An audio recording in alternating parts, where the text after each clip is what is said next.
You know, the last few races, I haven't actually talked about the race a lot. So I feel like I'm going to try to focus on that a little bit more and talk about the race. How's it going, guys? Phoenix post-race review.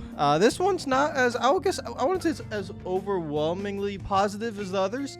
But my prediction from last week when I said, I don't think I said it on video, but I said it on Twitter, is where I said, like, I'm not sure I'm not going to enjoy a race. That still stands. I still enjoyed this race. I just wouldn't put it up there in like the 90 percentile that I would say the first 3 races of the season were at. So yeah, is this the 4th race of the season? Yeah, I've already lost track. Shout out to all the Patreon members for always supporting the channel. You guys are the absolute best. Shout out to Luke Johnson. You are the new one. Thank you for joining. If you want to join and support the channel right away, or directly, then you can join that. But as long as you subscribe and watch and comment and hit the like, that's a lot of things to do as a viewer. But you know, as long as you watch, you guys are good. So speaking on the race as a whole, I'm gonna touch on this quicker than, you know, just going on a 10-minute, you know, thing about how NASCAR is back. I'm not gonna say that. So this race as a whole, I thought it's so similar to Richmond. And what I mean by that is, I think the fan base doesn't well, yeah, it's actually very true. They don't really like Richmond. A lot of fans don't like Richmond. And I feel like I'm in the minority where I really like Richmond as a track. But when I watch the race, I can really understand why people wouldn't like, you know, they don't find it entertaining, or there's not a lot of close racing. It's just, I don't know. Phoenix is starting to feel a lot like that. Now, the last time I saw a Phoenix race, I was there in person.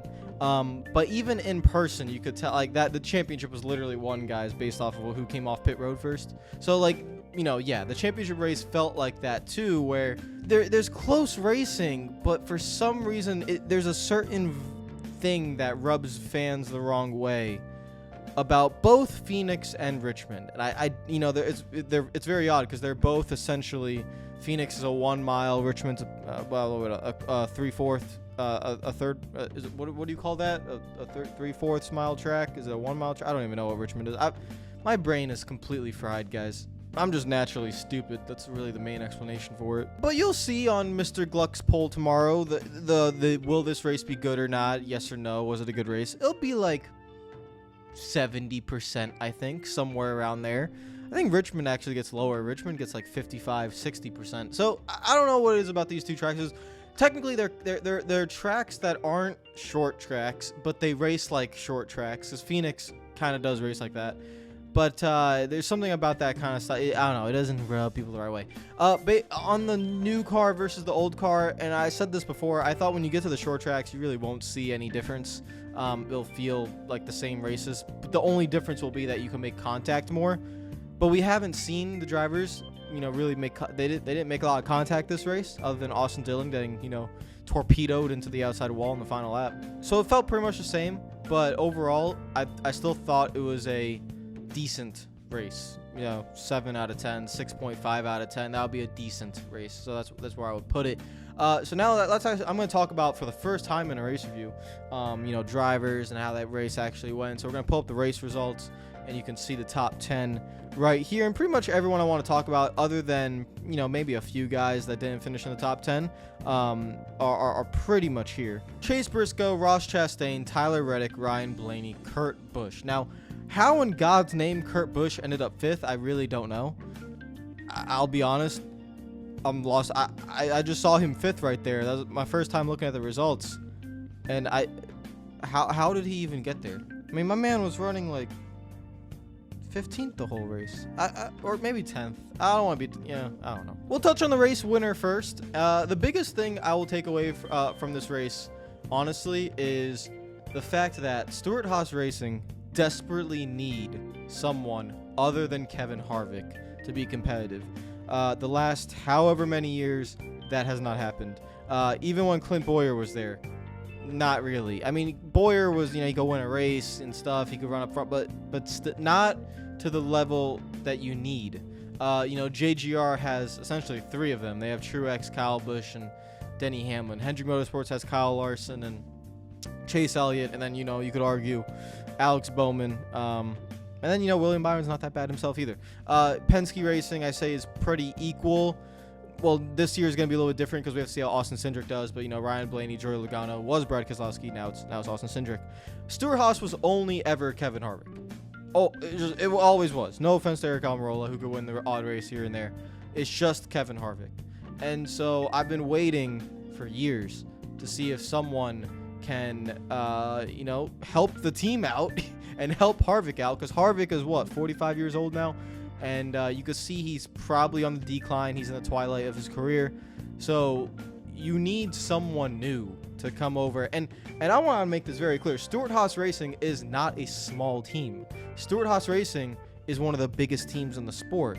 They should be winning a lot of races. They should be there with Hendrick Motorsports and with Joe Gibbs Racing. They should be competing for championships. That's what Stewart-Haas Racing is. So they need someone to carry that, to be the lead driver. Because, Harvick, again, like I've been saying, Harvick won't be there forever. So who's it going to be? Briscoe finally wins a race. He's also been the best that he's been in the Cup Series so far. Last year was his rookie year, and he got annihilated. I mean, Chase Briscoe was a no-show pretty much every race. But to be fair, that team was horrible. So, the whole Stewart-Haas Racing team. So he got annihilated in his rookie year. This is his second year. He has a win in his first 4 races in his second year. That's important. But the main thing I want to see is not even really wins with Briscoe. It's top 5s and top 10s. Can you consistently show speed? Can you consistently lead laps? Can you consistently put yourself in a position to win? That's the thing I need to see. It's not really like, no one's expecting Briscoe to go out there and win 5 races and compete for a championship. That's not that. You need someone to lead Stewart-Haas Racing into the future when Harvick goes, which is going to be soon. And so you're going to need Chase Briscoe. Could have been Kyle Larson. Should have been Kyle Larson before executives got in the way. So, it is what it is. Ross Chastain got his second top 3 finish. I don't have much to say on Ross Chastain. It's just a really good run for him, for Trackhouse Racing. It's good, and I'm happy for him. Always show he's a really good driver. The fun thing about this season is you're really gonna see how much talent really is in the Cup Series, and then maybe you can weed out some of the guys that maybe don't deserve some of their rides. And I'm not gonna touch on any of them until later in the season to see how everyone does. But I feel like you're gonna see a lot of good results. Tyler Reddick is currently carrying RCR. Austin Dillon would have gotten a good result, to be fair. He would have been finishing in the top 10 if he did not get torpedoed into the final corner. But Tyler Reddick is the one competing for wins, running up towards the front, getting good results. It's very clear that Tyler Reddick has a lot of talent. I think we're all, very clear on that. Let's see how he goes this season, maybe next season. And then I could put him in the bracket of, if he had a better car, kind of like what I did with Larson as Chip Ganassi, Stewart-Haas, maybe? Go get Tyler Reddick? I'm just saying, wouldn't be a bad idea. Oh, Ryan Blaney. Oh, no. Ryan Blaney. The pit crew. Yeah. The pit crew did not do him any favors. He did get a speeding penalty early on, but then his crew chief, to be fair, got him back up towards the front with some pit strategy. The weird thing about Ryan Blaney, this guy has been so fast every race this season. And, I mean, he's not even there to win, compete for the win towards the end of it. I don't know. This is the driver. Ryan Blaney is the driver that would not surprise me if he literally racked off 3 wins in a row. But at the moment, he needs something to go his way. And currently, unfortunately, his pit crew let him down at a track where it's very difficult to get track position and to pass. Really unfortunate for him. Like I said, Kurt Busch in 5th, got no idea how he ended up there. Kevin Harvick had one of his best runs in a while. He was running top 5, essentially top 3, the majority of the race. Ends up finishing 6th. The only reason he's back there is because of the late race restarts and how everyone goes 5 wide. Kyle Busch was complaining on the radio the entire day and finished 7th. But to be fair to Kyle Busch, that team is not where they should be, and JGR as a whole is not where they should be. Truex was nowhere to be seen. Actually had a blown tire as well and ended up wrecking. Denny Hamlin, nowhere to be seen, ended up finishing 13th. Kyle Busch was nowhere to be seen, but got into the top 10. And Christopher Bell also had some incidents as well. Don't even know where he finished. JGR need to figure it out. They were running 1-2 before the caution at Vegas last week, which is why I'm not going to get too hard on them. That was pretty bad today. You'll notice no Hendrick Motorsport drivers, and it's kind of, You know how I just said, like, Joe Gibbs Racing needs to be better? Well, Hendrick Motorsports, to be fair to them, they had most of their guys running up towards the front, and then some things happened. So Larson blew an engine. Elliott's pit crew let him down. To be fair, he was challenging Briscoe for the win, and then the pit crew let him down. So, that's why he finishes 11th. Alex Bowman falls back to 14th, and this is what I keep saying about Alex Bowman. You win, you finish 14th. Didn't I literally say that last week? I said, he could finish 15th, and then he could win. Then he could finish 10th, then he could win. This is the thing with Alex Bowman, and why I don't think a lot of people really take him that seriously, is because he just doesn't show the consistency. And that's just a fact. There's no one being harsh on him. I don't know how he has so many fans. He has a lot of fans. But, it's not being harsh. It's just, you want to be the best. You're at Hendrick Motorsports. You got the equipment. You got to compete with Elliott and with Larson. Those guys run up towards the front consistently every race. So you got to run with them. And, just pulling out wins here and there, it's not enough.